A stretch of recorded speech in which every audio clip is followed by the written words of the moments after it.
push effect in full effect. I got my man CalebDigital in here.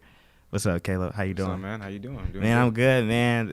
Came all the way from Benson, North Carolina. Yeah. It's a long drive. For a little drive, like 2.5 hours. You didn't listen to me about that traffic, though.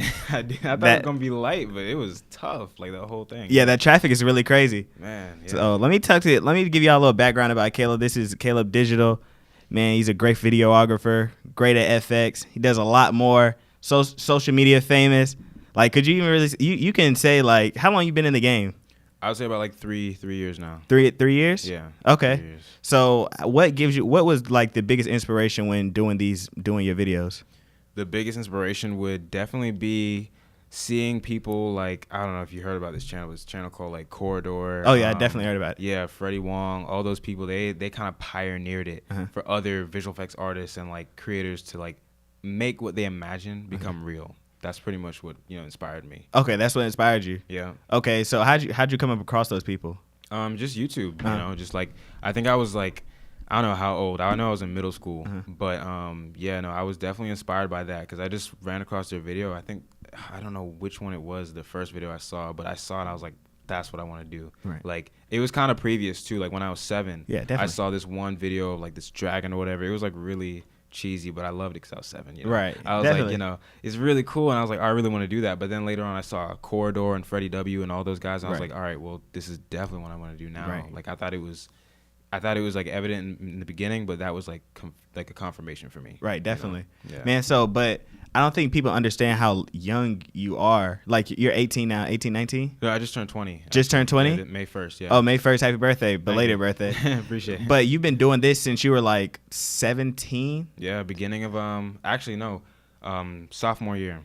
Like right when I was going into sophomore year of high school, that's when I started like officially making videos. Right. Yeah. Okay, how hard was it for you to like gain that concept of, the FX, the digital arts? How hard was that for you? Yeah, that was it was a little complicated. I had a little background in it, of course. I had like some stuff because I did it since I was like 7. You know what I mean? I had like some concept of what I was doing. Right. But in reality, I had no idea what I was doing. Like it was just straight up figuring it out for myself, teaching myself from sophomore year to where I'm at right now. That's kind of how it started. Okay. Yeah. Okay, that's pretty cool, man. Like, so when like you started posting your videos, you started gaining a little traction, you started seeing that increase. When did you start seeing that increase in like your following? And how exciting was that for you? I can't remember exactly which came first, but when I started seeing a real increase was when I started working with King Vader. That was like my first kind of increase. And then after that, when I did a Mary J. Blige video. Oh, yes. Yeah. That went viral. That one, yeah. When I saw it, I was like, yo, that was probably one of the funniest videos of, when was it, 2018, 2017? Yeah, it was like 2017, almost 2018. Yeah, that was probably the most funny. I think, didn't it make like a big headline? Not like a big headline, but like it was like on a big social media platform. I forgot who it was. Yeah, I don't know if it was Shade Room. Yeah. It was on the Shade Room, right? That's where I saw it. It was on the Shade Room. It was on, I think, Daquan. It was all over the place, man. Yo, it was just perfect how you placed everything, how you placed the little Star Wars thing. That thing was perfect. Yeah. And like honestly, I think it all started out, I got this message from this guy on Snapchat, and he was like, hey, like, would you want to work with like comedy.com? And I was like, bro, it's a dude on Snapchat, like, how serious could this be? Right. And I was just like, I kind of played along. He's like, I'm gonna call you on Friday, and I kind of just said, all right, whatever. But then I actually got the call on Friday, and I was like, oh, this is him. So he talked to me. He was telling me all these big things, like, oh, you could work with this creator and this creator and this creator, and then make this amount and this amount and this amount. I'm like, this is my first big deal. And they were like, hey, first video, here's this video of Mary J. Blige, see what you could do with it. And I'm like, all right, that sounds good. And I was hoping for like 10,000 views. That would have been the most views I ever got in my life at that point. And I was just like, all right, 10,000 views, let's get it. I did the video. It took me like a few hours or whatever, and then like just consistent hours though. Okay. I sent it back, and they posted it within like 30 minutes, right? Wow. And it got like 15,000 the first day. I'm like, okay, good. It passed my goal. I'm content. That's good. I went to school, got a call from like the CEO. And he was just like, yo, it's like at 35,000 views now. I'm like, really? Wow. So I took the bus home, and as soon as I got home, it was at 500,000 views.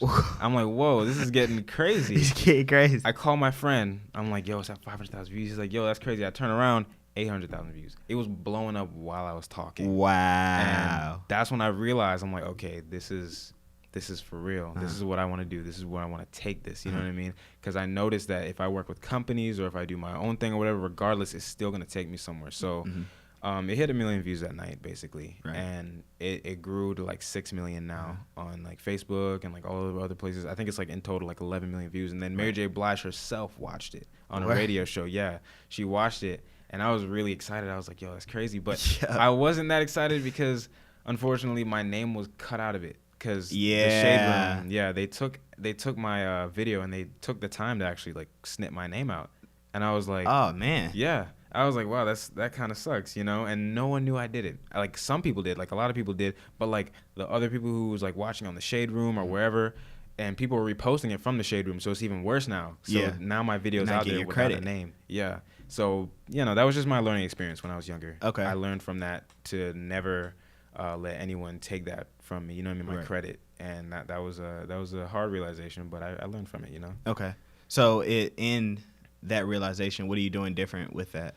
Watermarks, being in videos, you know what I mean, and showing like my talent from a different angle instead of just like doing the video and throwing it out there and hoping that someone will realize it's me. Okay. You know, because some people they don't tag you, they won't tag you. You know, they'll take that credit from you. Is that what you're saying? Yeah, they'll just take the credit. They'll just be like, hey, I see that video, I'm gonna take it and I'm just gonna post it. And that was a huge issue for me. Right. Back in the day. Especially when I first started, I've learned from it, and I definitely have some people to help me out and support me with it now. Right. But before, it was tough. It was terrible.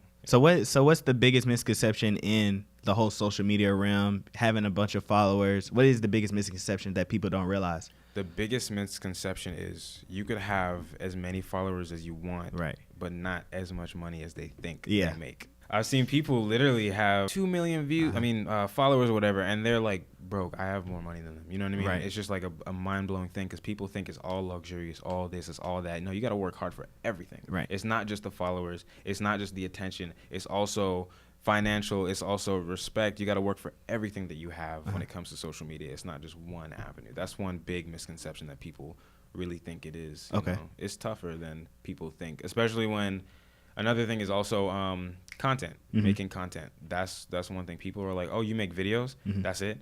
I'm like, that's not it. It's tough. It's hard, especially for me because I'm a visual effects artist. Right. I have to go in, I have to, come up with this and come up with that. And then, me and my team, we would come up with video ideas together. Right. And then we would shoot it out. But still, after that, editing and visual effects and pacing and all that stuff takes a long time, and people don't know that. And then they get mad at me. They're like, Caleb, like, your videos, they're good, but the fans want more. They want to see me post consistently, which is something I'm working on right now. Still to this day, it's tough. Right. So basically, your followers does not match your bank account. Yeah. And the second thing is they don't know. They really don't know the grind that becomes behind making those videos. Yeah. Because I'm sure they take a long time. Like, what's the average time of how long it takes you to create content? What's the average time? If you want something like good, like you want something good, that you want to post and put out and have your name on, what's the average time? I would say for something short, like a Snapchat video or whatever, it'd be like a day. Right. You know what I mean? And then like something a little bit more in effects heavy would be like 3 days or whatever. And then sometimes like the bigger ones take like a week or 2 weeks or even more than that. So sometimes 2 weeks. Yeah, just one video. Sometimes I wouldn't post for like a month. I remember back when I was at like 20,000 followers, I wouldn't post for a month, and I would lose like 700 to 1,000 followers. Oh, wow. Just because, like consistency and relevancy is a huge thing on Instagram and YouTube and everything like that. So, yeah, that's the only really tough part. Really tough part. When it comes to this. It's just the consistency and making content that people would want to watch, That's hard. And so how do you go about like looking at different videos and different ideas and saying, okay, this would go with that? What's the process of it? The process would just be, it could be anything. Like my whole life is just full of things that I could just look at. Like I remember I made a video where I fought this chair, basically. And it was a stupid idea, but like it did really well. Right. I don't know. It's just like, when you stub your toe on something and you get mad, you want to hit it back. But it's just like, it's an inanimate object. It's not going to like fight me back. But I was like, but what if it did though? Oh, okay. And, so I stubbed my toe on the chair. And the chair got up, was like, yo, what's good? And we started fighting, and like people loved that. So it's just like things you see. Like I just saw the chair one day, and I was like, yeah, it would be cool to do stuff like that. Or Even base it off popular things like Avengers Endgame. I did a Thanos video recently, and that did it did pretty well. Or Game of Thrones, I did a Game of Thrones video pretty soon. It's usually based off what's relevant or what people can relate to. Okay, that's really it. That makes sense. So, in all of that, what are the positives and the negatives of making these videos? The positives is definitely the support. That's one thing I would definitely say. The people who support me are amazing. I've seen a lot of familiar faces over the years. They're like, yeah, I still support you. I still do this. I still do that. And I see them consistently. It's amazing. They treat the content, like it's something that they grew up with. Right. And then, also, of course, the deals and making it your full-time job. That's also a positive, but that's another story. The negatives is friends. Right. You lose friends. You lose a lot of things when it comes to like social media. Sometimes it depends on what you're doing, but and also stress. Right. You can fall under a lot of stress. Me personally, I did, and I take breaks now from like social media. Sometimes I take like a little week off or like 2 weeks off or whatever. Right. Just to like focus on myself and take a deep breath, because at the end of the day, it's like you can make it a 9 to 5. Right. Even though that's what I'm not trying to aim for, a 9 to 5. You can make it one by stressing yourself out, working all day, doing all the computer stuff. It could become a really taxing job. So that's one of the main negatives when it comes to like social media for me, at least. Losing friends. Could you elaborate on that? So losing friends. Sometimes they would ask you for a favor, like, "Hey, can you do this video for me?" And I can't pay you for it, but no, sir. It's tough. Yeah, it's just a tough deal, because it's just like, oh, I've known you for this amount of years. Yeah, sure, I'll do this one video for you. Then they ask you again. They're like, hey, can you do this video for me for free? Even though I don't have a lot of followers, it's not going to benefit you at all. Right. And I know it sounds bad, but it's just business. You can't mix friends and business together. That it does not clash well at all. Right. So that's one thing I learned. You lose friends, not just that only, but like sometimes they automatically think you think you're it. Like you think you're the it boy or the it girl or whatever. Once you get some followers and stuff, they start treating you differently, even though you did nothing. You're still the same person. It's just you put yourself in that position that you wanted to be in. Okay. And now they're just like, oh, he thinks he's all that, or she thinks she's all that. Oh, yeah, just because you don't want to work with them. Because, I mean, honestly, you're definitely doing the right thing in doing that. You're not wrong. People want, like, when you start realizing, like, your potential, and when you start realizing what you have as your brand, you'll stop giving out those discounts and stuff, and then people are as loyal to you as your last favor you do for them. Yeah. So if one time you say no, then they're not your friend. Were they ever your friend in the first place? Exactly. And it makes sense. Like, you just really have to realize that, coming up in the game like that, you're gaining traction like crazy. So coming up in the game like that, it's going to be people that's going to say, oh, Caleb, can I get this free? You have a lot of followers. I just need help. Like, you were working and they wasn't. Wow. So that kind of, it just goes hand in hand. Yeah. So when you saying losing friends, I was like, wow, I didn't know you was losing friends like that, and like growing up in this game, Yeah. I mean, like there was a group that I had a while ago. We're all friends now. Of course, we remade up, but it was Digital Edge Films. That was my like main channel, and it was a group of us. We all started. We were in high school. We're like, yeah, let's do these videos. It was just fun. That was it. It was just straight fun. Then it became more about the money and this and the other. I started CalebDigital after that. I wasn't myself. I was like just a group. I started CalebDigital. They started getting mad because I was doing this and I was doing that, and they weren't getting anything out of it, which, it's a human thing to do, to react to. Right. But I was just like, look, I can't put my career in the hands of people that aren't as passionate as me. Right. So I was like, if I do that, I'm just like, if I do that, then I'm only going to lose from here on out. Right. So I did. I left the group, and we didn't talk for 2 years. Like none of us, right. Except for one of them. I'm still really good friends with him, and we all chill out now and stuff like that because we're older now. We pretty much realized what was going on, but at that time it was just strife against each other. Okay. I guess, yeah. That makes sense. When it comes to losing friends, it's either they get jealous that you're making money, or they get mad that you're doing this, that, and the other without them, and it becomes a problem. Okay. And I realize that I can't talk too much when it comes to people. I can't tell them, oh, Facebook did this for me, or I did this with this company, or I did this with this company, because it becomes bragging after a while. I don't think of it like that because I'm just like, I don't ever really brag or like show off like that. So I tell certain people certain things just because like that's my outlet. Right. I don't like, I'm just like, here, let me just throw it out there. You know what I mean? Right. It's my accomplishments. But some people will see it as bragging, and I completely understand that now. I just didn't think of that because I was just, you know. Yeah, because I think it's a natural human thing as well, sort of. Because when you're not in the same position as somebody else, and they keep and then the same person that comes to you all the time saying the positives about what's happening with them, what keeps going on, how they're increasing, you feel like you're in the same place. You know, I think people sort of it's a natural thing to do. I don't know. I'm a little on the fence about it. Yeah. About like how people should react. I mean, if you're around somebody, I think if you're around somebody that's doing something that good, I think it should inspire you as well as like. Not in a bad jealous. It should be in a motivational jealousy way, if that makes sense. Like, all right, he's doing this. Well, let me top this. Yeah. You know, let me try to do something. Like if I'm in the same realm, let me try to do something different than him and just keep grinding that way. You get it? Exactly. Yeah. Because I thought that's what it was. I thought it was just inspiration. You know, for like people like, hey, I did this deal with this company and I got this much. You could do it too. Right. We're in the same area right now. Right. But that's not always how it works. You know, unfortunately, which is fine. It's still kind of like on the fence thing, like, oh, maybe they should be this way or maybe they should be that way. Right. But like people react to things differently. Right. So that's what I learned from that. Unfortunately, you know, it happens though. So I'm sure that your FX videography, I'm sure it's like made you look at things a different way. Is there anything like that pops out to you about how you look at things now? I look at things now in a very creative mindset. I think of things just like, okay, well, before I used to like, I don't know, just look at something out there, an inanimate object or whatever, and just think that's it. But then I look at it and I'm like, I could do so much with this just by recording it. You know what I mean? I could change this. I can make this pop out, or I can make this transform into this and make people go crazy over it, or make people go like, wow, like that's really amazing, you know? Right. So I realized that from before, doing this type of content and staying in this type of field, it really opens up, you know, another view of things, I should say. Right. Yeah. What's the most exciting person you work with?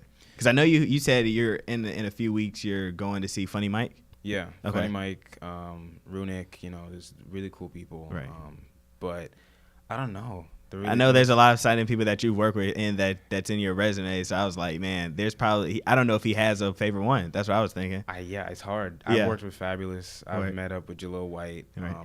I know, you know, some of Drake's friends and stuff like that. I've been on Chris Brown's page. You know, it's kind of hard to pick because there's so many really great people. Right. You know, like even just in my friend group alone, like Fame Hazel, you know what I mean? Like the dude who runs around. Yeah. So yeah, no, that's my homie. I was just talking to him on the way here. Oh, wow.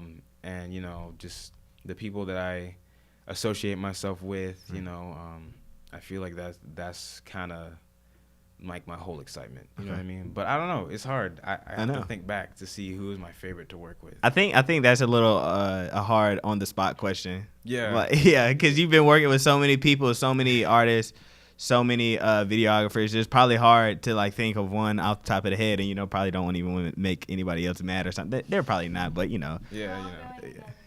Yeah. Exactly. Yeah. And I'm like, I don't know. I'm working with Atlantic Records. Right. So it's like pretty much any artist in that record label, you know, I could work with or whatever, you know, or they would send me work from those people sometimes. So it's just like sometimes I'll see a rapper or whatever, or like I'd work with him, or I would work with a famous actor or someone who used to be on this show, or work on a movie deal or whatever. You know what I mean? Like, right. So it just varies. I have a favorite collection of moments, I should say. Okay. But I don't know, people. It's kind of hard to pick. Like, What's your favorite collection of moments? My favorite collection of moments was going out to Los Angeles and meeting Jalil White for the first time. Oh wow. Yeah, that was awesome. He was a really nice guy. Took us out to eat and everything. Right. You know, we chilled out with him the whole entire day. Oh wow. It was really cool. Yeah, no, he's a really cool guy. Man, I think there's another misconception about like how famous people are, that they're not regular people. You know, Yeah. I work for the Charlotte Hornets, so you know, going in the locker rooms, talking to LeBron James and talking to Dwayne Wade and. You did that? Yeah. I work for the radio, so Jeez. so we have to go get interview and stuff. We have to go get sound for our sound bites for the content, and so you think that they will be you know, for who LeBron, I think for me, LeBron James is probably the most humblest person. Like, it was the most surprising. Really? Because being of his stature and being who he is, you would think, and he can be, if he wanted to, be like an uppity guy, you know, nose up, probably the humblest person I've ever met. Me and Dwayne Wade was joking with me. I was just like, oh, okay. I was getting the audio from LeBron James. He was like, no, I was like, I accidentally hit his ice pack. He said, you cool, man. Just don't step on me with them hard bottoms, because his feet was out. So I'm sitting there like, and I was like, okay.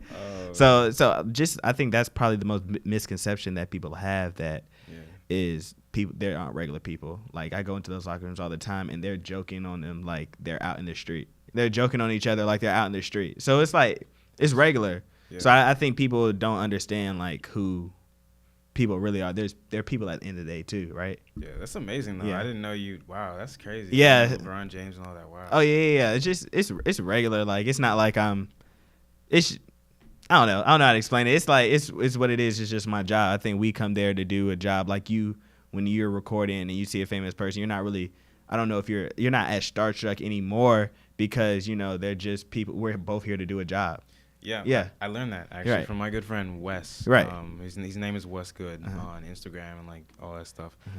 He told me, he's like, look, when you're around like celebrities and stuff, when you're in LA, you can't act starstruck like that too much, because it's gonna throw you off. You're not gonna look professional. Right. And I'm like, okay, cool. Can't look like a fanboy. Yeah, I can't act like a fanboy. I'm like, all right, cool. So, you know, I don't ever like, oh my gosh, you know what I mean? Like, when I meet them, you know what I mean? But sometimes when I get the DM from them, or whatever, it's like a celebrity DM me, I'm like, oh wow, that's pretty cool, you know. Right. Like, I remember we were driving and we saw like Caitlyn Jenner just like on the street, right? And one of my friends, he was just like, yo, that's Caitlyn Jenner. I'm like, bro, stop lying. Right. He's like, that's Caitlyn Jenner. I'm like, are you serious? Like, that's crazy. And that's kind of when he told me about like, yo, just calm down though, don't like, I mean, like, it's just Caitlyn Jenner, so it's not really. But yeah, you know, just in general, he was just like, when you meet celebrities, because you're gonna see a lot in LA. We were in Studio City. Yeah. He was just like, you know, just don't go crazy, don't like, whoa, you know what I mean? Right. So yeah, that's what I learned, and it helps. Okay. It makes you look a lot more professional. Yeah, it does. Yeah. Yeah, but I think, so I'm gonna head over to this subject about the business side. So do you have packs? Am I correct? Yeah. Like, that you're selling? Visual effects packs. Okay. Yeah. So what does that entail? So basically, a while ago, people were always saying like, yo, I want to do what you're doing. I want to start. Can you teach me? Can you like show me where to start? I'm like, all right, let me just do this. I'm going to make a package so even beginners or even pros can use this in the same exact field. And I pre-made like energy balls, you know, explosions, lightning, this and the other, everything that people would want to use in like action movies and stuff. And I made it into a package and I put it on my store, and people can buy it. And now all they have to do is just drag and drop it in their videos. And that's pretty much it. Wow, it's that easy? Yeah, it's that easy. I made like a pre-multiplied background so they could just drag and drop it. I'm sure it was hard. I'm sure it was hard for you to like make that. Like, how hard was that to like make something of that effect, and then for somebody else it can be so easy, like just so easy? How hard was that? Yeah, it's like I felt like I was developing an app for a minute, you know what I mean? Like, it was hard because it was my first time ever doing that. And it took like a month to actually make the whole pack. I think probably a little bit more, like a month to make my first pack. And then I released it on my store, because on my store I didn't have any clothing, no nothing. It was just packs, as it was just 2 packs. The Crisis pack, and I'm pretty sure the Blaze maybe pack, I can't remember, but it was 2 packs on there. And I was like, hey, if you guys want to do your own effects now, you could just drag and drop in your videos. I mean, like companies, like apps have hit me up and said, I want your effects packs in the app, just like Snapchat when you press the filter and it pops up. Yeah, it'll be like that. You know, you can't give us no. Yeah, I know those. You can't. I know you can't. Sometimes, it's a little tough because inside the deal, there's like, you know, like non-disclosures. Yeah. There's certain things. Yeah, but I'm just like, the pack was really cool. It at first when I released it like no one got it. I'm like, oh man. It was like the first 3 days. I'm like, oh man, it's kind of discouraging. I almost took the store down for a minute. Right. But then out of nowhere, just like people were just buying this pack, and it was just going crazy. And I still see people to this day. They tag me in videos like, oh hey, I used your pack, and I see like, you know, the particle effects that I use and stuff like that. Like even like I saw this one. It was like a father and son duo where they like went Super Saiyan. I'm like, that's cool. That is, you know what I mean? It's cool to see that people is bringing people together at the same time too. You know, like I'm just watching something that I took like weeks to simulate and make and stuff like that. People could just enjoy it now. Right. Yeah. So what's next for you, Caleb? Just growing and inspiring thousands of people, maybe even millions. You know, who knows from here on out. Word. That's what's up, man. I appreciate you coming on the show, man. Definitely. Yeah, it was fun. Telling people where they can follow you at. You can follow me at Caleb Farrell, CalebFarrell. So yeah, that's my Instagram, and you could also hit me up on YouTube, whatever. Just CalebDigital. Right. That's it. So this is the Push Effect. We are gone.